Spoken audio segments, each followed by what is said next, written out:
예, 안녕하십니까. 이선의 공부와 세상 이야기 2025년 4월 10일 오늘 두 번째 시간입니다.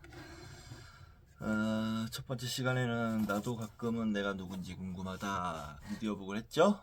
두 번째 시간은 총균세 미디어북 이어가겠습니다. 자, 총균세 하기 전에 오랜만에 책을 또 샀습니다. 어제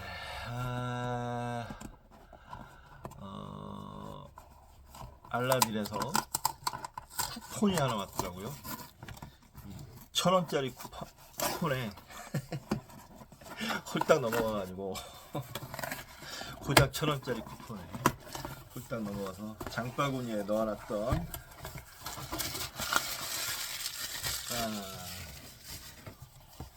이 책을 샀습니다. 노자가 옳았다. 돌 김용호 지음 돌 김용호 선생님 노자 한글 역주 이 책인데요. 이 책은 그동안 돌 선생님이 노자 강의를 많이 했는데 끝까지 다 주애를 한 적이 없었어요. 근데 이번에 주애를 했더라고요. 그래서 이 책은 꼭 한번 사서 읽어보고 싶었는데 글자도 뭐 크고 그림도 많고 그리고 돌 선생님의 한글 역주는 정말 믿을만 합니다. 제가 봤을 때는 우리나라에서 최고 수준이라고 생각해요. 그래서 돌 선생님의 한글 역주는 아주 문장이 부드럽고 굉장히 좋아요. 그래서 돌 선생님의 그 논어 같은 경우는 제가 그 필사를 한 적 있어요. 그 역주한 부분만 한자 쓰고 역주한 부분만 필사를 한 적이 있습니다. 그래서 이 책은 뭐 중고책으로도 싸게 나온 게 없고 차라리 새 책을 사는 게 훨씬 낫겠다 싶어서 쿠폰 1,000원짜리에 홀랑 넘어가서 샀습니다. 예, 뭐 괜찮습니다. 지금 뭐 돈 안 벌고 놀고 있지만 슬쩍 걱정은 되는데 괜찮습니다. 예, 뭐 네, 뭐 굶어 죽기 할까요? 예, 자, 총균세 이번 시간 미디어북을 하도록 하겠습니다. 어제 했죠? 어제 했는데 어제는 제9장 선택된 가축화와 안나 까리나 법칙을 했어요. 재밌게 읽었습니다. 오늘은 10장 할 차례입니다. 이 장이 2부의 끝이에요. 10장 하면 2부가 끝나게 됩니다. 이거를 이제 5시인데요. 얼른 하고 저는 이제 야구 보면서 필사를 할 생각입니다. 성견 이리 와. 그러니까 얼른 미디어북을 끝마치는 방향으로 하도록 하겠습니다. 자, 260쪽 제 10장 대륙의 축으로 돈 역사의 수레바퀴.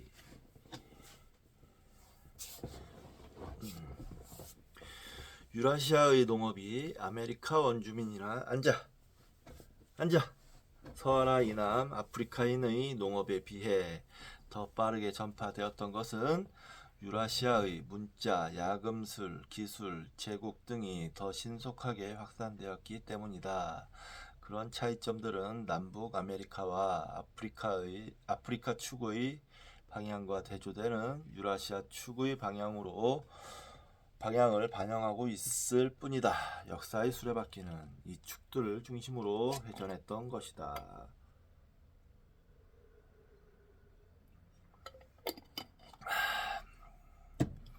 식량 생산 전파의 주요 경로. 세계지도 그림 10-1 참조에서 각 대륙의 모양과 방향을 비교해 보라. 아주 분명한 차이를 발견하고 놀라게 될 것이다. 남북 아메리카는 남북의 길이 약 14,500km가 동서보다 훨씬 길다.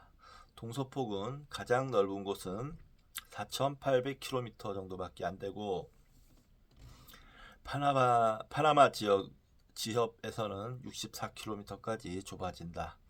다시 말해 남북 아메리카의 주요 축은 남북 방향이다. 이보다는 덜 극단적이지만 아프리카의 경우도 마찬가지다. 그와 대조적으로 유라시아의 주요 축은 동서 방향이다. 그렇다면 각 대륙 축의 방향에서 나타나는 이러한 차이는 인류 역사에 과연 어떤 영향을 미쳤을까? 이 장은 내가 그 같은 차이에서 비롯되었다고 생각하는 엄청난, 때로는 비극적인 결과들에 대한 장이다. 축의 방향은 농작물과 가축은 물론이고 어쩌면 문자와 바퀴 등 발명품들의 전파 속도에도 영향을 주었을 것이다. 그 결과 이 기본적인 지리적 특성은 지난 500년 동안 아메리카 원주민, 아프리카인, 유라시아인 등이 각각 전혀 다른 경험을 하게 되었던 크나큰 요인으로 작용했다. 앞서 여러 장에서 우리는 식량 생산의 기원이 총기, 병원균, 쇠의 탄생에서 나타난 지리적 차이를 이해하는 데 있어 핵심적 요소가 된다는 사실을 확인했다. 식량 생산의 전파 과정도 그와 못지않게 중요하다. 왜냐하면 제5장에서 살펴보았듯이 식량 생산이 독립적으로 시작된 곳은 전 세계에 고작 9개, 어쩌면 5개 지역밖에 없었기 때문이다. 그러나 그 몇 개의 발원지 이외의 많은 지역에서도 선사시대부터 이미 식량이 본격적으로 생산되고 있었다. 그 지역들에서 식량 생산이 시작될 수 있었던 것은 농작물과 가축 그리고 그것들을 기르는 방법에 대한 지식이 전파된 결과였으며 일부 지역의 경우에는 농경민이나 목축민이 직접 이주한 결과였다. 그렇게 식량 생산이 전파되었던 주요 경로를 살펴본다면 우선 서남아시아에서 유럽, 이집트, 북아프리카, 에티오피아, 중앙아시아, 인더스강 유역으로 사헬지대와 서아프리카에서 동남아프리카로 중국에서 열대 동남아시아, 필리핀, 인도네시아, 한국, 일본으로 중앙아메리카, 북아메리카로 전파되었다.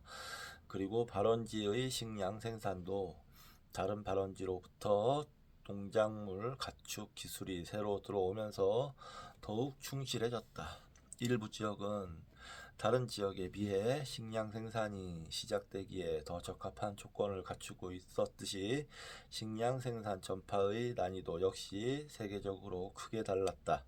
어떤 지역은 생태학적으로 식량 생산에 매우 적합한 곳이고 더구나 가까운 곳에 선사시대부터 식량을 생산하는 지역이 있었는데도 선사시대에는 식량 생산을 도입하지 못했다.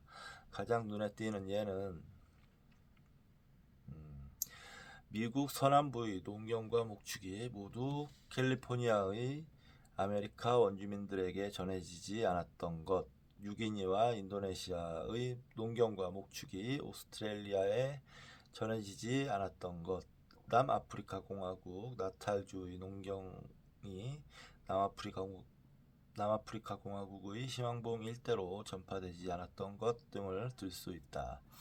선사시대에 식량 생산이 전파된 지역들도 그 전파 속도나 시기에는 상당히 차이가 났다. 식량 생산이 가장 신속하게 전파된 경우는 동서축 방향이다. 가령 서남아시아에서는 유럽과 이집트 등 서쪽으로도 전해졌고 인더스강 뉴욕 등 동쪽으로도 전해졌으며 가로 열고 평균 속도는 1년에 1.1km 가로 닫고 필리핀에서는 동쪽 폴리네시아에 전해졌다. 1년에 5.2km. 그와 반대로 식량 생산이 가장 느리게 전파되었던 것은 남북축 방향이다. 가령 멕시코에서 북쪽 미국 서남부에 전파된 속도는 연평균 0.8km 이하였다. 멕시코로부터 북상한 옥수수와 누에 콩이 AD 900년경에 미국 동부에서 생산성을 확보하기까지 그 전파 속도는 연평균 0.5km 이하였고 페루의 라마가 에콰도르에 전파된 속도는 연평균 0.3km에 불과했다. 그러나 만약 멕시코의 옥수수가 작물화된 시기가 BC 3500년경 가로 열고 일부 고고학자들은 이렇게 주장하고 있으며 위의 여러 수치는 이 늦춰잡은 연대를 기준으로 계산했음 가로 닫고 경이 아니라 그보다 상당히 빨랐다면 가로 열고 대부분의 고고학자들은 그렇게 생각했고 지금도 많은 학자들이 그렇게 믿고 있음 가로 닫고 그런 차이는 더욱 벌어졌을 것이다. 농작물과 가축이 얼마나 빠짐없이 전해졌느냐는 점에서도 축에 따른 큰 차이가 있었다. 그 역시 전파에 대한 장애물이 크고 작음을 나타낸다. 서남아시아의 창시작물 및 가축의 경우 서쪽으로 유럽과 동쪽으로 인더스강 유역에는 거의 대부분이 제대로 전해진 반면 안데스에서 가축화된 라마와 알파카, 기니피그 같은 포유류는 어느 것도 콜럼버스 이전에 중앙아메리카에 전해지지 못했다. 이 놀라운 실패에는 설명이 필요하다. 중앙아메리카에도 결국에는 인구가 조밀하고 복잡한 농경 사회들이 생겨났고 따라서 안데스의 가축들이 만약 거기에 있었다면 식량, 운송, 털 등의 용도로 매우 요긴하게 이용될 수 있었다는 점에는 의심할 여지가 없다. 중앙아메리카에는 개 말고는 그와 같은 것을 충족시킬 만한 토종 포유류가 전혀 없었다. 그러나 또 마니오크, 고구마, 땅콩 등의 남아메리카산 농작물은 중앙아메리카에 무사히 옮겨져 뿌리를 내리게 되었다. 그렇다면 어떤 선택적인 장애물이 있었기에 농작물은 통과되고 가축화된 라마와 기니피그는 차단되었을까? 이렇게 농작물이 이리저리 옮겨지고 퍼지는 전파의 가능성이 쉬운 편인가 어려운 편인가를 가름하는 난이도가 지리에 따라 달라지는 현상을 선제적 가축화 작물화라고 일컫는다. 농작물의 조상이었던 야생식물들은 대부분이 지역에 따라 유전적인 차이를 보인다. 이것은 각 지역의 조상식물이 각기 다른 돌연변이의 과정을 거쳤기 때문이다. 마찬가지로 야생식물이 농작물로 바뀌는데 필요한 여러가지 변화도 지역에 따라 각기 새로운 돌연변이나 각기 다른 선택 과정을 통해 변화가 이루어져 서로 비슷한 결과를 만들어내게 마련이다. 이러한 관점에서 우리는 선사시대에 널리 퍼진 어떤 농작물의 변종들이 모두 야생 상태에서나 작물화 과정에서 동일한 돌연변이를 거쳤는지를 확인해 볼 수 있다. 이를 확인하는 목적은 그 농작물이 한 지역에서 개발되었는지 여러 지역에서 독점적으로 개발되었는지를 알아내려는 것이다. 고대 신세계의 주요 농작물의 유전자를 분석해 보면 많은 농작물에서 두 가지 이상의 야생 변이와 두 가지 이상의 작물화 변이가 발견된다. 이는 그 농작물이 적어도 두 지역 이상에서 독립적으로 작물화되었으며 일부 변종들은 어느 한 지역의 특정 돌연변이를 물려받았고 그 밖의 변종들은 또 다른 지역의 돌연변이를 물려받았다는 뜻이다. 이러한 원리를 근거로 식물학자들이 내린 결론에 의하면 라마콩, 덩굴 강남콩, 여러 종의 칠리 칠리고추 등은 적어도 2회 이상 작물화되었음을 알 수 있다. 그것은 한 번은 중앙아메리카에서 또 한 번은 남아메리카에서였다. 그리고 호박과 종자식물인 명화주도 최소한 2회 이상 독립적으로 작물화되었다. 한 번은 중앙아메리카에서 또 한 번은 미국 동부에서였다. 그와 대조적으로 대부분의 서남아시아산 농작물에서는 단 한 가지 야생 변이나 작물화 변이만이 발견되었다. 이것은 곧 현대에 존재하는 그 작물의 변종들이 모두 단 한 번의 작물화에서 나왔다는 뜻이다.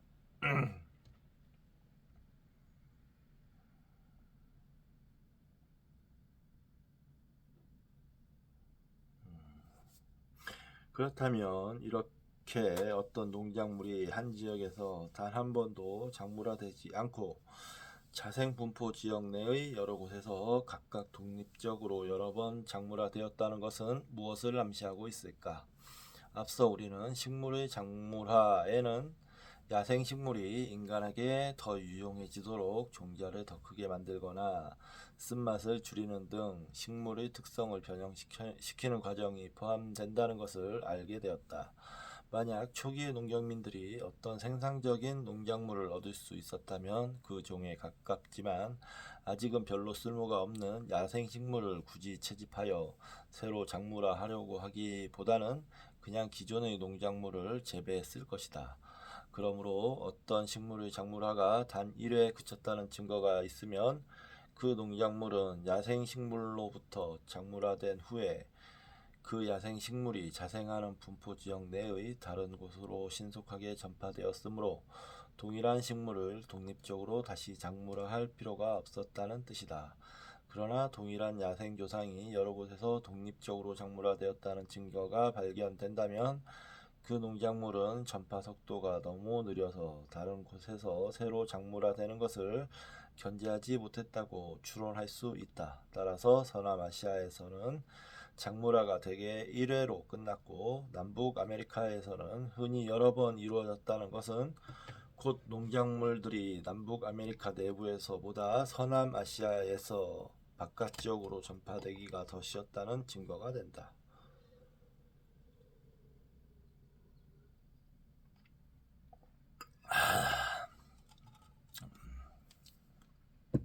어떤 농작물이 신속하게 전파되면 동일한 야생종뿐만 아니라 그 친척벌 야생종들이 다른 지역에서 새로 작물화되는 것도 견제하게 된다.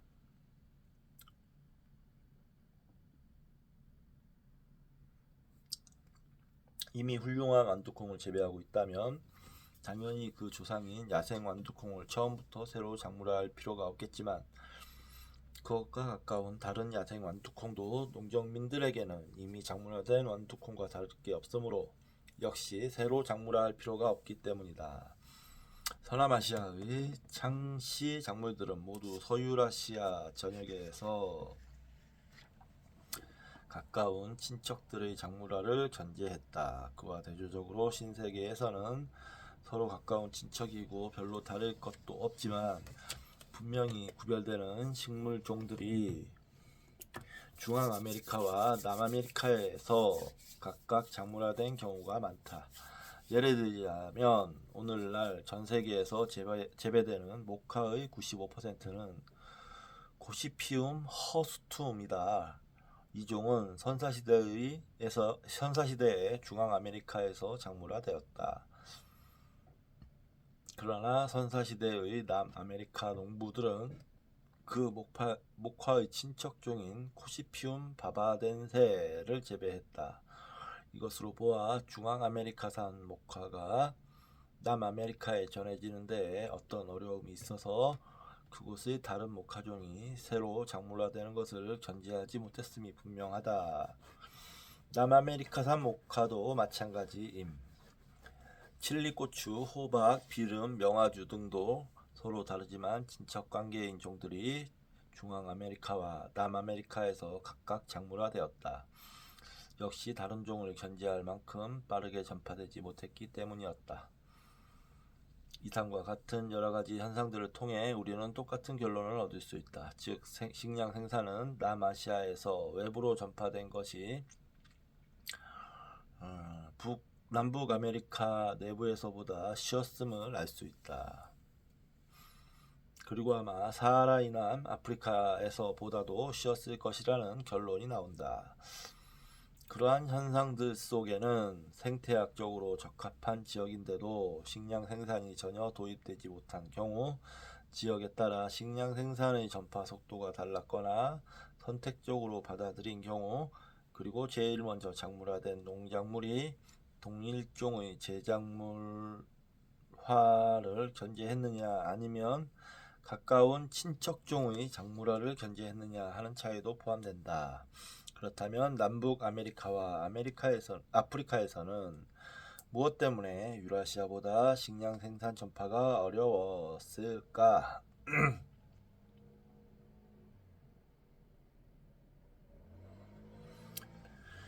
비옥한 초승달 지대의 신속한 식량 생산 전파. 그 질문에 답하기 위해서 우선 서남아시아 비옥한 초승달 지대의 식량 생산이 신속하게 외부로 전파되었던 일부터 살펴보자. BC 8000년에서 조금 앞선 시기에 이 지역에서 식량 생산이 처음 시작된 후 얼마 안 됐을 때부터 식량 생산은 비옥한 초승달 지대로부터 동쪽이나 서쪽으로 확산되어 서유라시아의 다른 지역과 북아프리카로 퍼져나가기 시작했다. 나는 유전학자 데니엘 주허리와 식물학자 마리아 호프가 작성했던 인상적인 지도를 다시 그려놓았다. 그림 10-2 참조. 그들의 도해에 따르면 식량 생산이 그리스, 키프로스, 인도 아대륙 등지에 도입된 것은 BC 6500년 이전이었고 이집트는 BC 6000년 직후, 중부 유럽은 BC 5400년 이전, 스페인 남부는 BC 5200년 이전, 영국은 BC 3500년 경이었다.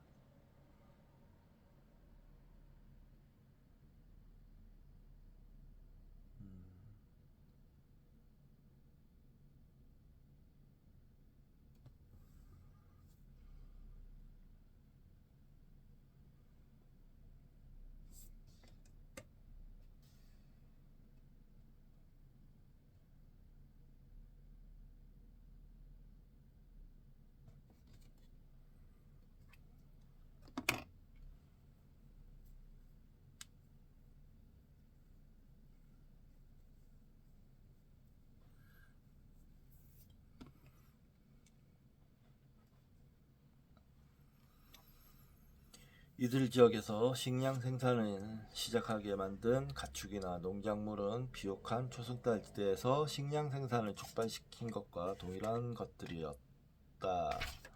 그리고 아직 그 시기는 불확실하지만 비옥한 초승달 지대의 가축 작물은 아프리카에도 침투하여 남쪽으로 에티오피아까지 전해졌다. 그러나 에티오피아에서는 토종 작물도 많이 개발되었다. 에티오피아의 식량 생산을 촉발시킨 것이 과연 이 토종 작물들이었는지 비옥한 초승달 지대에서 들어온 농작물이었는지는 아직 알 수 없다. 물론 그 모든 외곽 지역의 모든 가축과 작물이 빠짐없이 전해진 것은 아니다. 예를 들자면 이집트는 웻톨밀이 자라기에는 너무 더웠다. 일부 외곽 지역의 경우에는 가축 작물이 각각 다른 시기에 들어오기도 했는데 가령 유럽 서남부에는 공유보다 양이 먼저 도착했다. 또 일부 외곽 지역에서는 몇 가지 토종 식물을 작물화하기도 했다. 서유럽에서는 양귀비가 작물화되었고 이집트에서는 수박이 작물화된 것으로 추정된다. 그러나 이들 외곽 지역의 식량 생산도 처음에는 대부분 비옥한 초승달 지대의 가축 작물에 의존했다.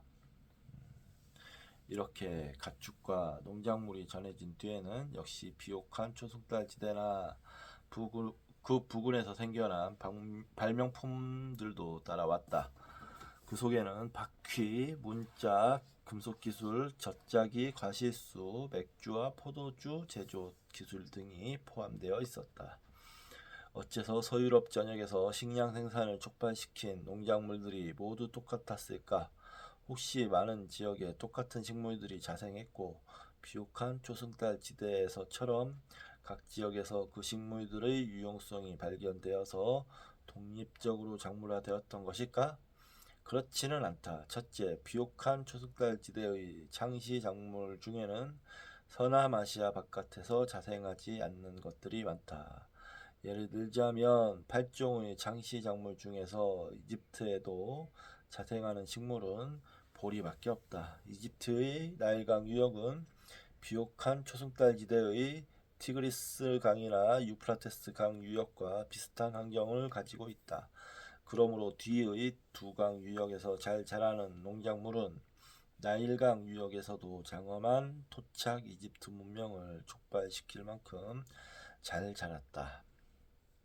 그러나 이 장엄한 문명을 뒷받침한 음식은 원래 이집트에는 없던 것들이었다. 스핑크스와 미이라를 건설한 사람들은 이집트가 아니라 비옥한 초승달 지대가 원산지인 농작물들을 먹었던 것이다.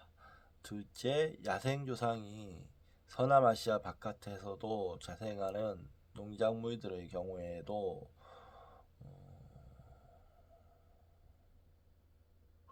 유럽과 인도의 농작물들은 대개 그 지역의 토종 식물을 작물화한 것이 아니라 서남아시아로부터 받아들였음이 확실하다. 야생 아마는 서쪽으로 영국과 알제리까지, 동쪽으로는 카스피해까지 자생하며 야생 보리는 동쪽으로 티베트까지도 자생하고 있다.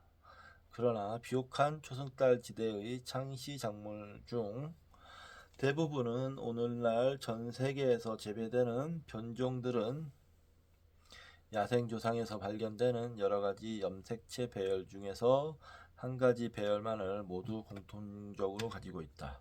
그렇지 않으면 재배되는 변종들이 그 야생조상과 구별되는 요소, 즉 인간에게 바람직한 특성을 갖게 하는 돌연변이를 여러 가지가 가능한데도 단 한 가지만 모두 공통적으로 가지고 있다. 예를 들면 재배되는 완두콩들은 종자가 다 여물어도 야생 완두콩처럼 꼬투리가 터져 콩이 떨어지게 하지 못하는 열성 유전자를 공통적으로 가지고 있다. 비옥한 초승달 지대의 창시 작물은 대부분 그곳에서 처음 작물화된 후 다른 곳에서 다시 작물화되지는 않았던 것이 분명하다. 만약 독립적으로 여러 번 작물화되었다면 그렇게 반복하여 작물화되었다는 증거가 염색체 배열이나 돌연변이의 차이로 나타났을 것이다. 그러므로 이 농작물들은 앞서 논의했던 선제적 작물화 현상의 전형적인 사례들이다. 비옥한 초승달 지대의 농작물은 신속하게 전파되면서 비옥한 초승달 지대 안팎에서 동일한 야생조상이 다시 작물화할 수 있는 가능성들을 모두 견지했던 것이다. 일단 농작물을 손에 넣게 되면 굳이 야생식물을 채집하여 작물화를 새로 시작할 필요가 없었기 때문이다.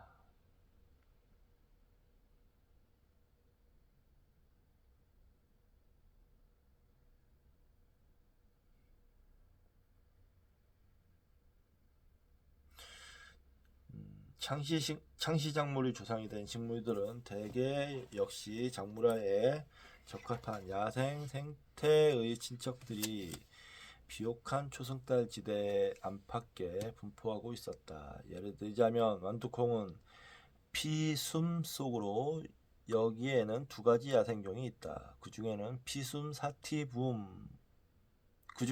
피숨 사티붐은 작물화되어 완두콩이 되었고 피숨 풀붐은 작물화되지 않았다.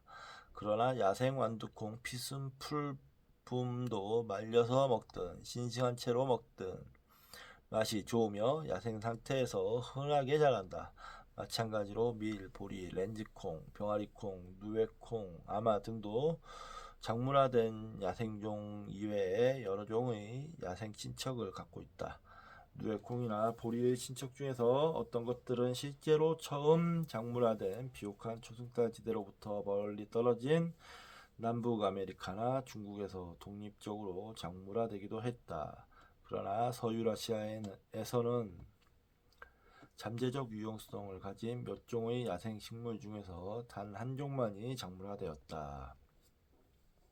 잠재적 유용성을 가진 몇 종의 야생 식물 중에서 단 한 종만이 아마도 전파 속도가 너무 빨라서 사람들이 곧 다른 야생 친척들을 재배하는 일을 그만두고 농작물만 먹었기 때문일 것이다. 앞서도 논의했듯이 어떤 농작물의 신속한 전파는 그 친척들이 새로 작물화되거나 조상종이 다시 작물화되는 것을 견제했던 것이다.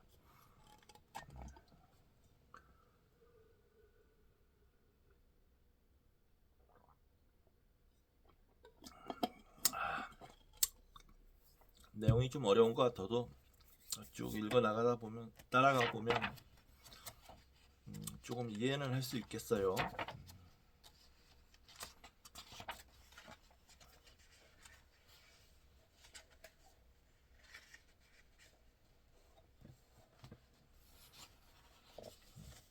위도에 따라 크게 달라지는 유전자 조건. 비옥한 초승달 지대의 농작물은 왜 그렇게 전파 속도가 빨랐을까? 이 문제에 대한 해답의 일부분은 바로 이 장의 도입부에서 이야기했던 유라시아의 동서축이다. 같은 위도상에 동서로 들어서 있는 지역들은 낮의 길이도 똑같고 계절의 변화도 똑같다. 그리고 일치하는 정도는 좀 덜하지만 질병, 기온과 강우량의 추이, 생식지나 생물 군계 등도 서로 비슷한 경향이 있다. 예를 들자면 이스탈리아 남부, 이란 북부, 일본 등은 모두 위도상의 위치가 같지만 동서 방향으로 많게는 6,400km까지 떨어져 있는데도 기후는 남쪽으로 저후 1600km 떨어진 지역보다도 서로 더 비슷했다.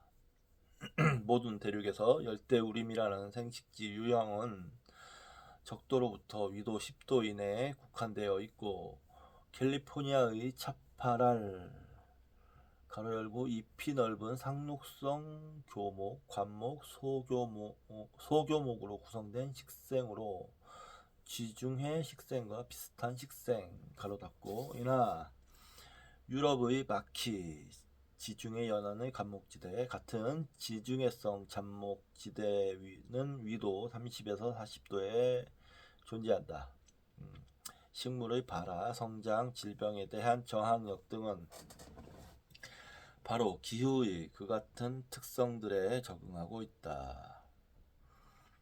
철 따라 달라지는 낮의 길이, 기온, 강우량 등은 종자가 발화하고 묘목이 성장하고 자잘한 식물이 꽃, 종자, 과일 등을 발육시키도록 자극하는 신호가 된다.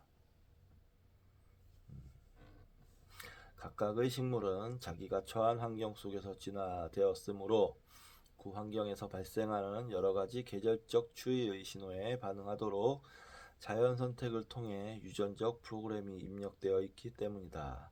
그리고 그 같은 추위는 위도에 따라 크게 달라진다. 예를 들자면 적도 지방에서는 낮의 길이가 1년 내내 일정하지만 온대성 위도에서는 동지에서 하지로 다가갈수록 점점 길어졌다가 나머지 반년 동안은 다시 짧아진다. 생장철 가로 열고 기온과 낮의 길이가 식물의 성장에 적합한 기간 가로 닫고 생장철은 고위도 지방일수록 짧고 적도에 가까울수록 길다. 그리고 식물은 각 위도에서 많이 생기는 질병에도 적응하고 있다. 밭에 심어진 위도와 일치하지 않는 유전적 프로그램을 가지고 있는 식물에게는 화가 미치리라. 어느 멍청한 캐나다 농부가 옥수수를 심으면서 머나먼 남쪽 멕시코에서 자라는 일에 적응한 품종을 골랐다고 상상해보자. 그 불행한 옥수수는 멕시코에서 적응한 유전 프로그램에 따라 3월만 되면 씨싹을 틔우려고 할 텐데 그때는 아직 3m나 되는 눈 속에 깊이 파묻혀 있는 것이다. 만약 그 옥수수의 유전적 프로그램이 새로 입력되어 캐나다에서 더 적당한 시기, 가령 6월 말쯤 시기에 발화되더라도 또 다른 이유 때문에 공경을 벗어날 수 없다. 그것은 유전자는 서서히 성장하라고 지시할 텐데 그런 속도로는 다 자라기까지 5개월이 소요된다. 멕시코의 온화한 기후에서라면 그 정도의 속도로도 괜찮겠지만 캐나다에서는 단 한 자루의 옥수수도 다 익지 못할 만큼 치명적인 결점이 된다. 그리고 이 옥수수에는 북쪽 지방의 질병에 저항하는 유전자는 없고 그 대신 남쪽 지방의 질병에 저항하는 쓸모없는 유전자만 있을 것이다. 그러한 특성들 때문에 저위도 지방의 식물은 고위도 지방의 조건에 잘 적응하지 못하며 그 반대의 경우도 마찬가지다. 따라서 비옥한 초승달 지대의 농작물들은 대부분 프랑스나 일본에서는 잘 자라지만 적도 부근에서는 제대로 자라지 못한다. 동물들도 위도와 관련된 기후 특성에 적응하고 있다. 이 점에서는 우리도 전형적인 동물이라고 할 수 있다. 자기 자신을 생각해보면 알 수 있을 것이다. 우리 중에는 낮의 길이가 짧고 특징적인 병원균이 존재하는 북쪽 지방의 추운 겨울을 잘 견디지 못하는 사람들도 있고 또 어떤 사람들은 역시 특징적인 질병이 존재하는 열대 지방의 무더위를 참지 못한다. 최근 몇 세기 동안 서늘한 북유럽으로부터 해외로 이주한 사람들은 대개 북아메리카, 오스트레일리아, 남아프리카 공화국 등지에서 그처럼 기후가 서늘한 지역을 찾아가거나 적도 부근의 케냐나 유기니에서는 서늘한 고지대에 정착했다. 무더운 열대의 저지대로 간 북유럽인들은 흔히 말라리아 같은 병에 걸려 목숨을 잃었다. 반면에 열대인들은 어느 정도 유전적 저항력을 갖고 있었다. 이것은 비옥한 초등달 지대의 가축 작물이 서쪽과 동쪽으로 그렇게 빨리 전파된 한 가지 이유였다.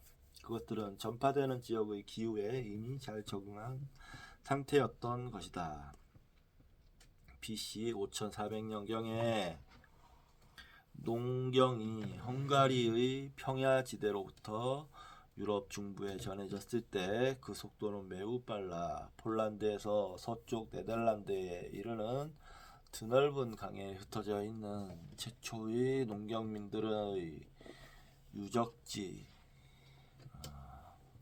가로 열고 선형 장식이 들어간 특징적인 토기로 구별된 가로 닫고 들이 거의 동시대에 것들일 정도였다. 그래서 예수 그리스도 시대에는 비옥한 초승달 지대의 원산의 공류가 아일랜드의 대서양으로부터 일본의 태평양 해안에 이르는 장장 13,000km의 드넓은 땅에서 자라고 있었다. 유라시아의 이 동서간 거리는 지구상의 육지에서 가장 긴 거리이다.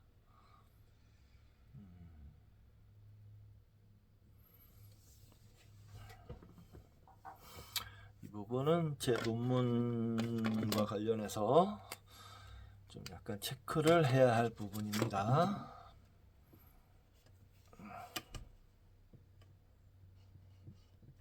제 논문의 주제는 비교 종교학인데 기독교와 불교의 비교를 기본 주제로 하고 있기 때문에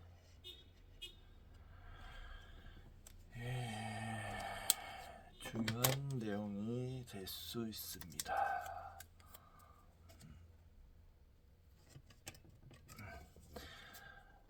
그리하여 미리 말씀드리자면 이제 계속 책을 읽다가 읽게 되겠지만 이제 어느 때는 종교에 관련된 책들을 좀 읽게 될 거예요. 그 가운데에는 기독교에 관련된 책들도 많이 있을 거고 불교에 관련된 책들도 많이 있을 겁니다. 그런 책들도 이제 때가 되면 한 권씩 골라서 읽어 나가도록 하겠습니다. 지금은 당장은 아니고요. 좀 시간이 걸릴 것 같아요. 그리하여 유라시아의 동서축 덕분에 비옥한 초승달 지대의 농작물들은 아일랜드에서 인더스강 유역까지의 온대성 유도 때에 농업을 촉발시킬 수 있었고 동아시아에서 독립적으로 일어난 농업을 더욱 보강시켜 줄 수 있었다.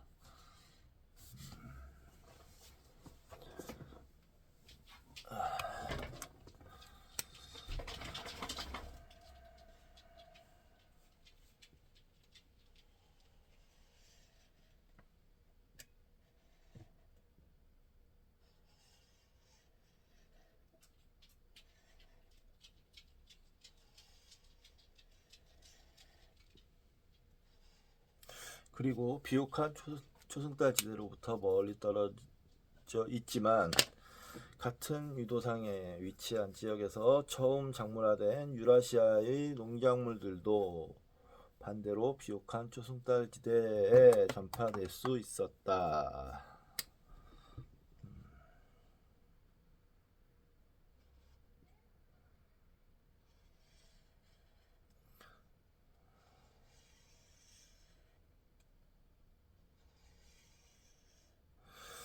서로 교류가 있었다는 거죠.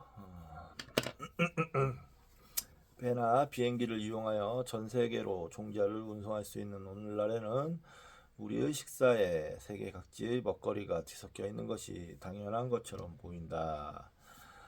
미국인들이 패스트푸드 식당에서 먹는 전형적인 음식에는 닭고기는 중국에서 처음 가축화, 감자 안데스산나 옥수수 멕시코산, 양념으로 들어가는 후추 인도산, 그리고 이 음식을 씻어내릴 커피 에티오피아 원산 한 잔 따위가 포함된다.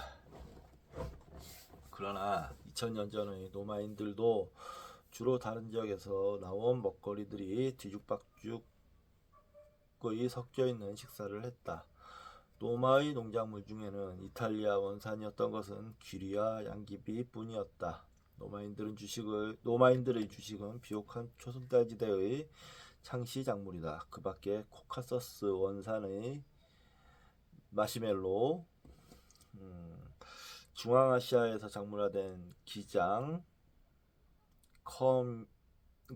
커민, 인도에서 온 오이, 참깨, 감귤류, 중국 원산인 닭, 벼, 살구, 복숭아, 조 등으로 식단을 보완했다. 로마인들이 먹던 사과는 서유라시아 원산이긴 했지만 그것을 재배한 접목법은 중국에서 개발되어 서쪽으로 전파된 것이었다.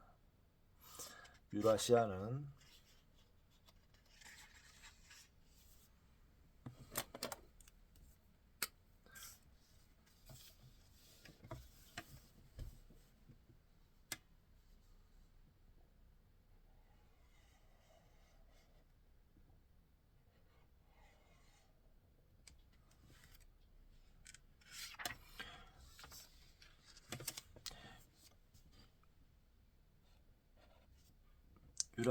동일한 위도 때 전 세계에서 가장 긴 땅 위치에 있어서 가축 작물의 신속한 전파 속도를 보여주는 가장 극적인 사례겠지만 그 밖에도 여러 사례가 더 있다. 비옥한 초승달 지대의 가축 작물이 전파된 속도와 앞을 다투는 것은 남중국에서 처음 구성된 아열대성 가축 작물이 동쪽으로 전파된 속도이다.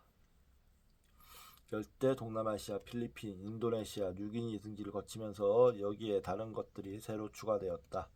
그리하여 이루어진 농작물, 바나나, 타로토란, 참마 포함과 닭, 가축, 닭, 돼지, 개의 조합은 태평양 일대에 깊숙이 침투하여 1600년 이내에 동쪽으로 8000km 이상 떨어진 폴리네시아의 섬들까지 전파되었다.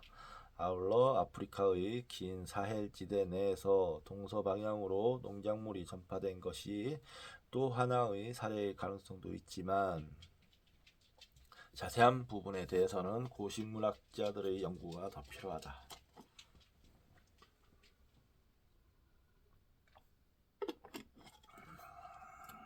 남아프리카 공화국 근대사의 비급 유라시아에서의 동서 확산이 쉬었던 데 비해 아프리카의 남북축을 따라 확산되기는 얼마나 어려웠는지 살펴보자. 비옥한 초승달지대의 창시 작물은 대부분이 매우 신속하게 이집트에 도착했고 거기서 다시 남쪽으로 에티오피아의 서늘한 고지대까지 전파되었지만 그 너머로는 전파되지 못했다. 남아프리카 공화국의 지중해성 기후는 그 농작물들이 자라기에 이상적인 환경이었겠지만 에티오피아와 남아프리카 공화국 사이에 위치한 3200km에 이르는 열대지역은 이 농작물들이 도저히 넘을 수 없는 장애물이었던 것이다. 그래서 사하라 이남 아프리카에서는 저유도 지방인 사헬지대나 열대 서아프리카의 기후, 즉 기온이 높고 주로 여름에 비가 내리며 낮의 길이가 비교적 일정하다는 조건에 이미 적응한 토종 야생 식물들을 작물화하면서 농업이 시작되었다. 마찬가지로 비옥한 초승달 지대의 가축들이 남쪽으로 전파되는 것도 기후나 질병, 특히 채채파리가 옮기는 트리파노소마성 질병들 때문에 중단되거나 늦춰졌다. 말은 적도 이북인 서아프리카의 여러 왕국들까지 밖에 전파되지 못했다. 소, 양, 염소 등은 세렝게티 평원의 북쪽 변두리에서 2000년 동안이나 발이 묶여 전파되지 못했고 그동안에 인간들의 새로운 경제 형태와 가축의 품종들이 개발되었다. 소, 양, 염소가 마침내 남아프리카 공화국에 도달할 수 있었던 것은 AD 1년에서 200년, 즉 이 가축들이 비옥한 초승달 지대에서 가축화되고 약 8000년이 흐른 후였다.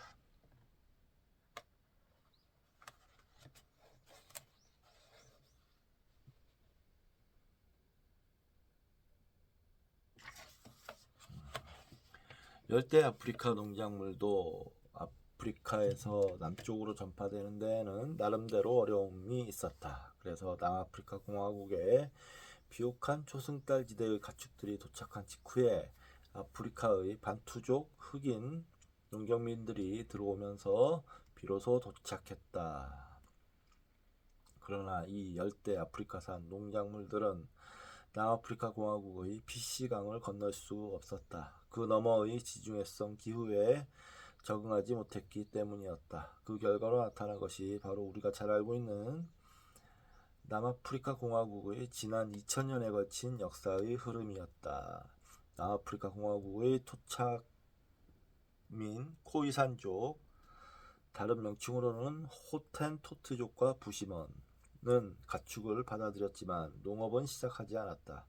그들은 곧 아프리카의 흑인 농경민들에 비해 수적으로 열세에 몰리고 피시강 동북쪽까지 땅을 빼앗기고 말았다. 결국 흑인들의 남하는 그 강에 막혀 중단되었다. 그러다가 1652년에 유럽의 이주민들이 바다를 건너 도착하면서 비옥한 초승달 지대의 가축 작물을 들여왔고 그때부터 비로소 남아프리카의 지중해성 기후에서도 농업이 번창할 수 있었다. 이렇게 여러 민족들이 충돌하면서 남아프리카 공화국 근대사의 비극이 생겨났다. 코이산족은 유럽의 병원균과 총기에 의해 수가 급감했고 유럽인과 흑인 사이에서는 1세기에 걸쳐 여러 차례 전쟁이 일어났다. 또한 1세기에 걸쳐 인종 탄압이 진행되었다. 오늘날에는 코이산족의 땅이었던 이곳에서 유럽인들과 흑인들이 새로운 공존 방식을 찾으려고 노력 중이다.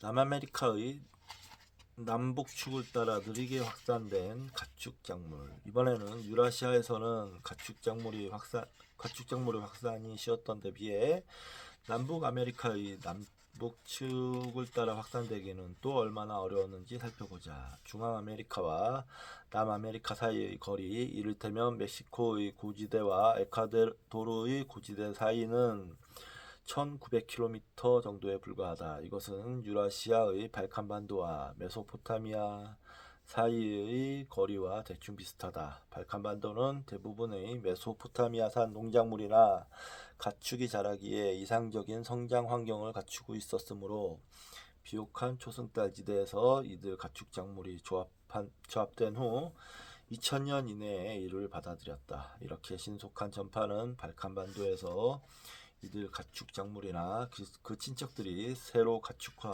작물화될 기회를 견제했다. 멕시코의 고지대와 안데스 산맥도 각각 서로의 농작물 및 가축이 살기에 적합한 환경이었다. 실제로 멕시코의 옥수수를 비롯하여 몇 가지 농작물은 콜럼버스가 도착하기 전에 상대 지역으로 전파되었다. 그러나 그 밖의 농작물이나 가축은 중앙 아메리카와 남아메리카 사이에서 상대 지역으로 전파되지 못했다. 멕시코의 서늘한 고지대는 남아메리카의 서늘한 고지대에서 가축화, 작물화된 라마, 기니피그, 감자 등을 기르는 데 이상적인 환경이었다. 그런데도 이들 안데스 특산물의 북상은 중간에 위치한 중앙 아메리카의 무더운 저지대에 가로막혀 완전히 중단되었다. 안데스에서 라마가 가축화되고 5천년이나 지난 후에 또 올멕족, 마야족, 아스텍족 등 멕시코의 다른 지역 원주민 사회에서는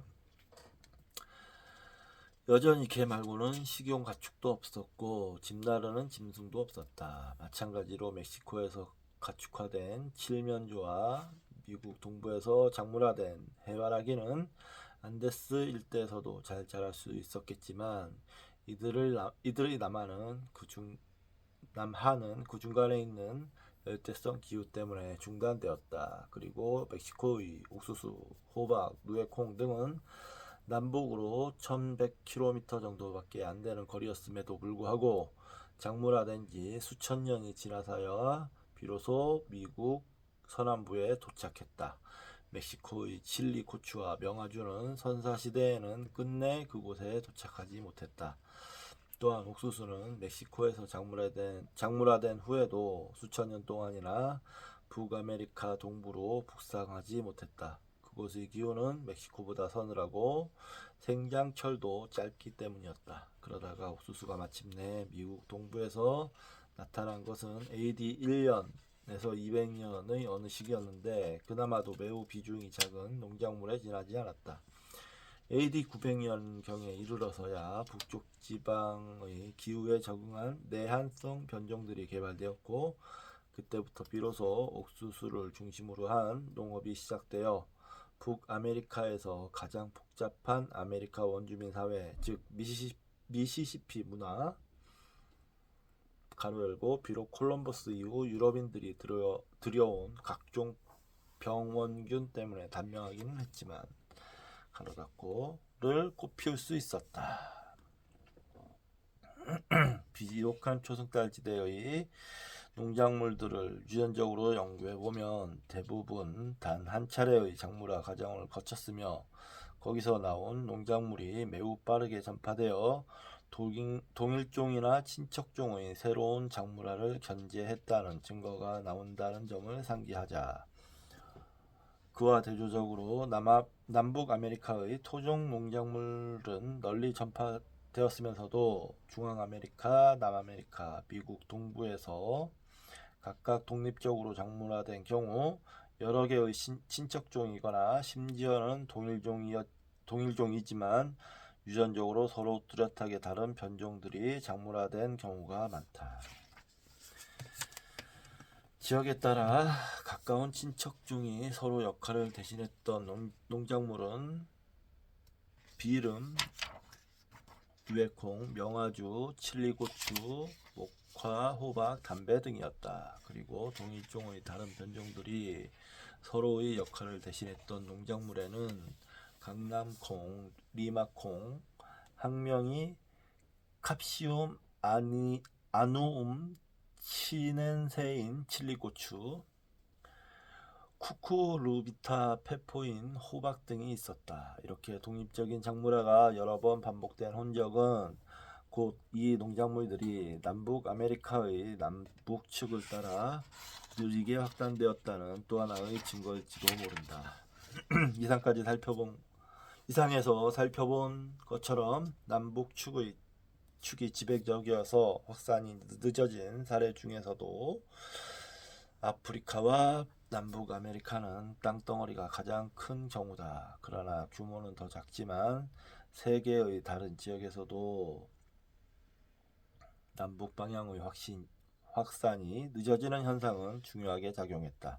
그러한 사례로 들 수 있는 것은 파키스탄의 인더스강 유역과 인도 남부 사이에서 거북이 걸음으로 농작물 교환이 이루어졌던 일, 남중국의 식량 생산이 말레이 반도에 느릿느릿 전파되었던 일, 그리고 열대 인도네시아와 뉴기니의 식량 생산이 선사시대에는 각각 오늘날의 농경지인 오스트레일리아 서남부와 동남부에 도입되지 못했던 일 등이다. 이 두 지역은 현재 오스트레일리아의 곡창지대이지만 적도로부터 3,200km 이상 남쪽으로 치우쳐져 있다.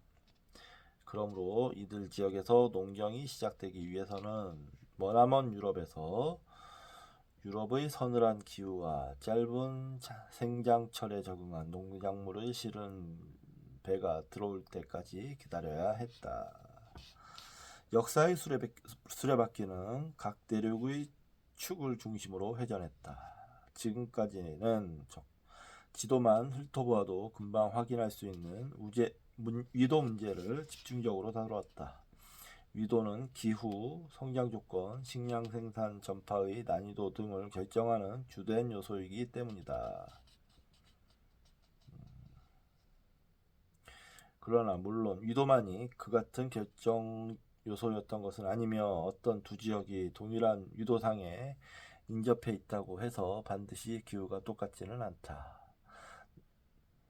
낮의 길이는 똑같을 수밖에 없지만 가로 열고 낮의 길이는 똑같을 수밖에 없지만 가로 닫고 각 대륙에 따라 정도가 다르기는 하지만 지형적 생태적 장애물도 각 지역에서 확산을 방해하는 중요한 걸림돌로 작용했다.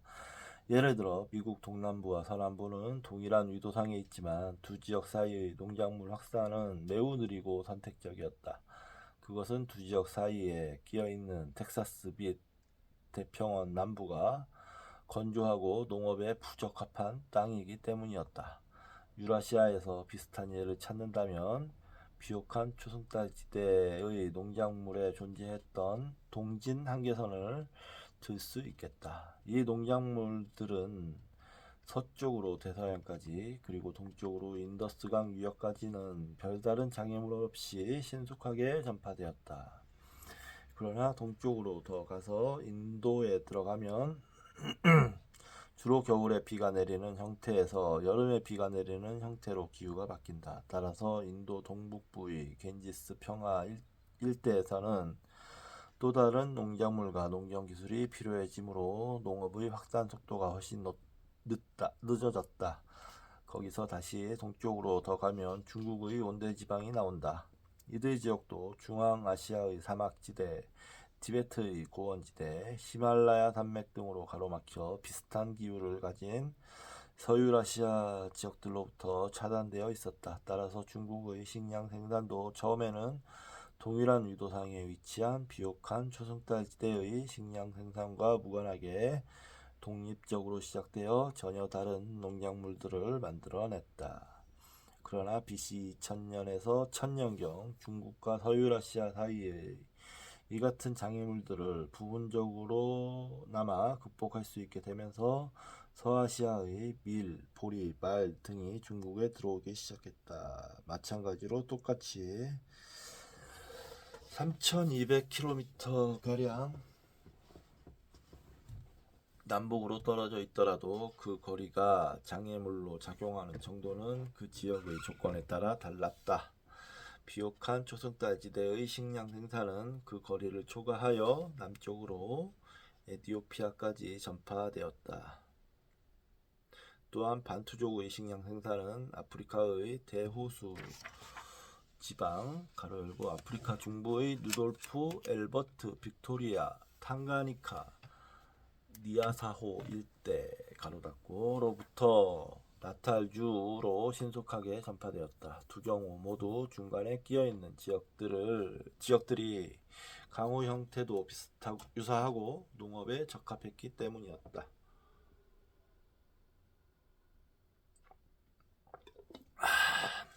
그와 대조적으로 인도네시아 남부로부터 오스트레일리아 서남부로 농작물이 확산되는 것은 전혀 불가능했고, 멕시코에서 미국 서남부나 동남부까지는 거리가 훨씬 짧은데도 확산 속도가 느렸다. 이것은 그 중간에 위치한 지역들이 농업에 적합하지 않은 사막이기 때문이었다. 그리고 중앙아메리카의 경우 과테말라 이남에는 고도가 높은 고원지대가 없고, 멕시코 이남, 특히 파나마는 육지의 폭이 지극히 좁다. 이것 역시 멕시코 및 안데스의 고지대 사이에서는 적어도 위도차에 못지않게 농작물과 가축의 교환을 가로막은 중요한 요소였다. 각 대륙에 따라 달랐던 축의 방향은 식량 생산의 확산뿐만 아니라 기술이나 발명품의 확산에도 영향을 미쳤다. BC 3000년경 서남아시아 또는 그 부근에서 발명된 바퀴는 동서로 신속하게 전파되어 불과 수세기 동안 유라시아의 많은 지역으로 퍼졌다. 반면 선사시대에 멕시코에서 독립적으로 발명되었던 바퀴는 안데스까지 남하하지 못했다. 마찬가지로 BC 1500년 이전에 비옥한 초승달지대의 서부에서 개발된 알파벳의 원리도 약 1000년 동안 서쪽으로는 카르타고까지, 동쪽으로는 인도 아대륙까지 전파되면서 선사시대에 중앙아메리카에서 꽃피웠던 문자 체계들은 그로부터 적어도 2000년 동안은 안데스에 도달하지 못했다. 이 부분도 좀 체크를 해야 되겠네요.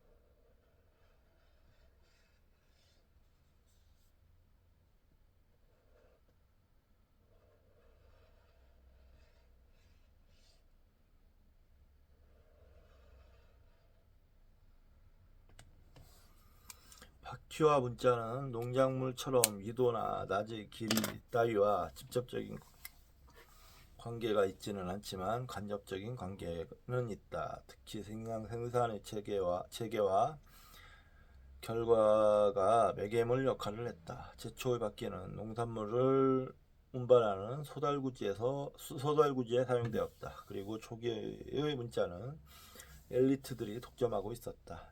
이들을 먹여 살린 것은 식량을 생산하는 농민계층이었고, 문자는 이미 경제적, 사회적으로 복잡해진 식량 생산 사회에서 여러 가지 목적으로 이용되었다. 가로 열고 가령 왕권에 대한 선전, 물품 명세서 작성, 관료들의 문서 기록 따위 가로 닫고 일반적으로 식량 생산과 관련하여 농작물, 가축 기술 등의 교환이 활발하게 이루어지는 사회일수록 그 밖의 교환도 활발하게 이루어졌다.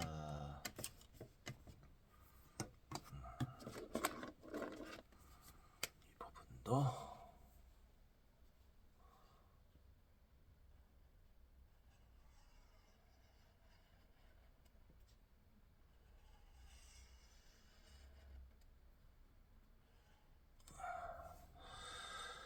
미국의 애국적인 노래 아름다운 아메리카에는 드넓은 하늘, 황금빛 곡식의 물결, 저 반짝이는 바다에서 바다까지 등의 구절이 나온다. 그러나 실제로 이 노래는 지리적 현실을 뒤집는 것이다.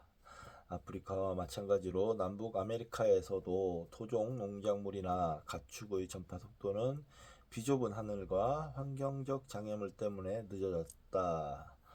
토종 곡식의 물결이 북아메리카의 대서양 연안에서 태평양 연안까지, 캐나다에서 파타고니아까지 또는 이집트에서 남아프리카 공화국까지 온통 수놓는 일은 없었다. 밀과 보리의 황금빛 물결이 드넓은 하늘을 가로질러 대서양에서 태평양까지 펼쳐진 곳은 오히려 유라시아였다.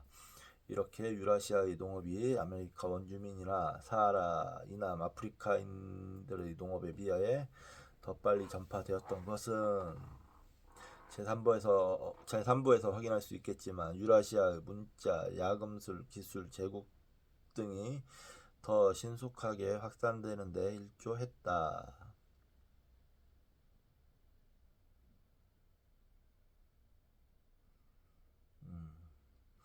물론 이 같은 차이점들을 지적한다고 해서 반드시 분포지역이 넓은 농작물일수록 더 우수하다고, 또는 그 차이점들을 보면 유라시아의 초기 농경민들이 훨씬 혁명했음을 알 수 있다고 주장하려는 것은 아니다. 이 차이점들은 다만 남북 아메리카나 아프리카 추구의 방향과 대조되는 유라시아 추구의 방향을 반영하고 있을 뿐이다. 역사의 수레바퀴는 이 축들을 중심으로 회전했던 것이다. 그죠. 역사의 수레바퀴는